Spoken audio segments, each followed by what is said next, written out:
way too high. And it's saying basically what we're breaking down to is in 1960, about 1 in 4 renters paid more than 30% of their income for housing.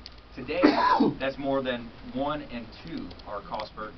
So we've got right now, with the rents increasing, what we have is these hedge funds and these billion-dollar buyers coming in, buying up a lot of property, and they're causing the rents to increase. So if you're a renter and you're on the fence, we want you to text in. Text the word value.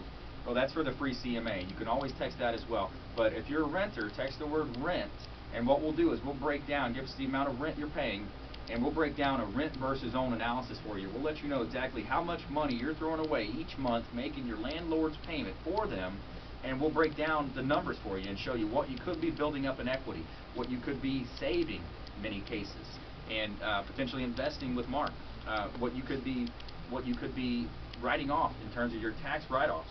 So again, the Real Estate Quarterback Show, Brian, before break, Brian Santos, aka the Wall Wizard, with Turner Exposition and the Florida Home Show, we had a neat scenario there. So it was how to clean a paintbrush within 30 seconds or less. Within 10 seconds. 10 seconds yes. or less.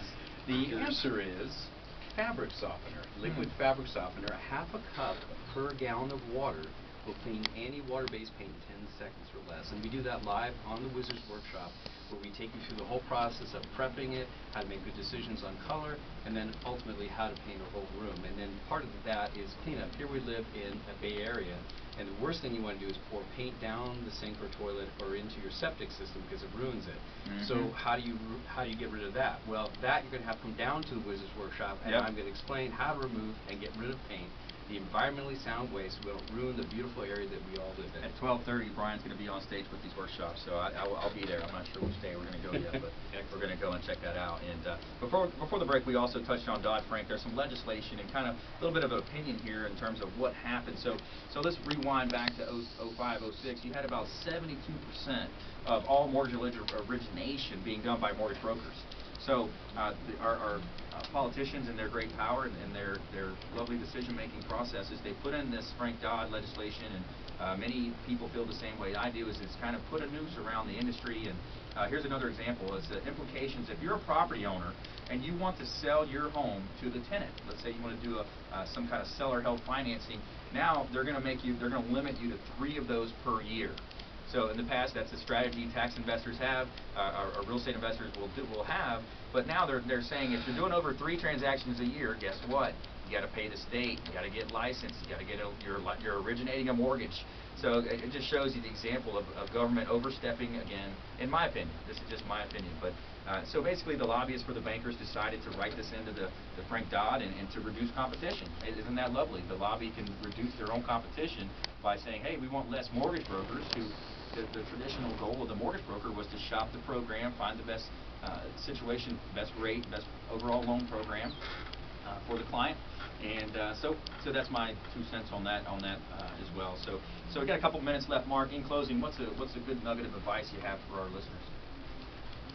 A good nugget of advice would be to be prepared, just like the Boy Scouts, because those attacks on your money are there.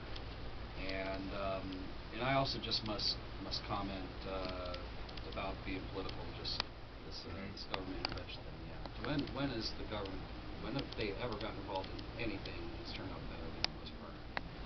Yeah, I mean, there's limited situations. You know, you look at the what is it, the Hoover Dam, or these different government. We need government for those types of things. Let's build bridges and things like that.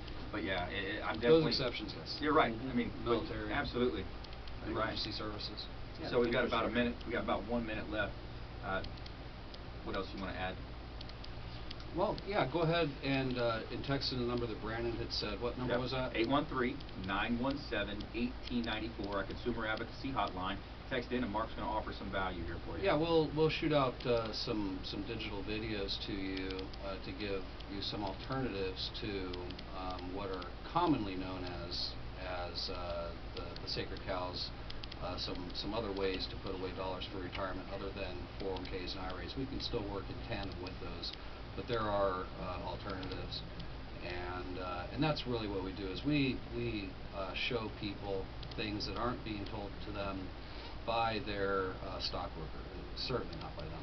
It's more of a word on wealth and asset protection when you're talking to Mark, and as he mentioned, the three major factors affecting us: the taxation, the potential lawsuits, and Market volatility, bear markets. Yeah, so we're definitely facing those. So, Mark, thanks for coming in. Brian, thanks for coming in. I appreciate it. We'll see you this weekend at the home show. Everybody come over and support the Turner Exposition home show at the Convention Center. And we'll see you next week here. We've got Mayor George Creekos coming in. Clearwater Mayor is going to be in studio Saturdays, 2 to 3 p.m. You're listening to the Real Estate Quarterback Show. And Braelyn's going to wish you a happy day. Say bye, have a happy day. Bye, have a happy day. Thanks, Thanks for listening to my daddy's show. All right. Perfect. Little ad lib there, huh? That was a good one.